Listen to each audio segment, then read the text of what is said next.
think the one thing that really jumped out to us at first was that people felt really uncomfortable when we would tell them that we didn't have a car. People would offer all of the time to give us a ride home, like, oh, you don't need to do that, we'll just drive you home.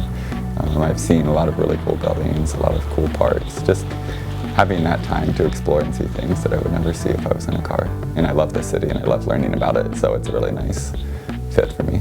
I thought that when Andy didn't want a car that he was out of his mind, and I didn't, and for him it was, I never want to have a car, not just a short-term thing. I, in that moment, felt like it was going to completely change my life, and I was afraid.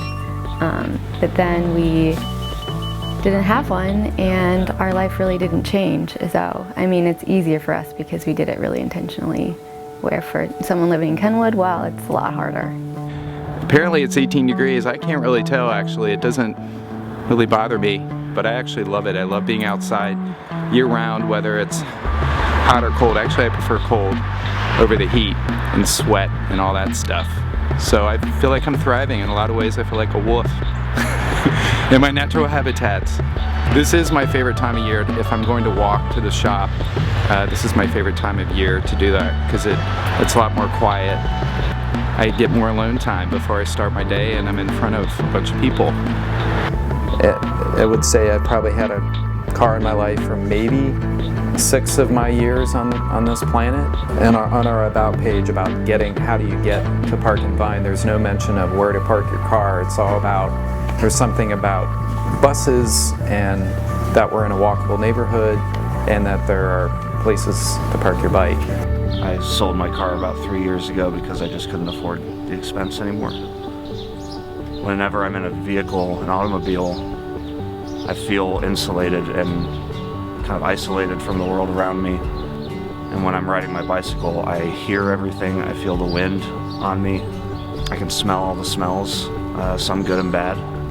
But it's a very palpable connection to the world that I'm moving through in a way that I would be missing out on if I were in a vehicle. It wakes you up and it just feels like you're alive. It's good down to about 5 degrees. Below 5 we start to question our sanity, but it's really wonderful. I love it. We bike almost exclusively. So I work downtown, so we bike downtown every day. Anita rides with me.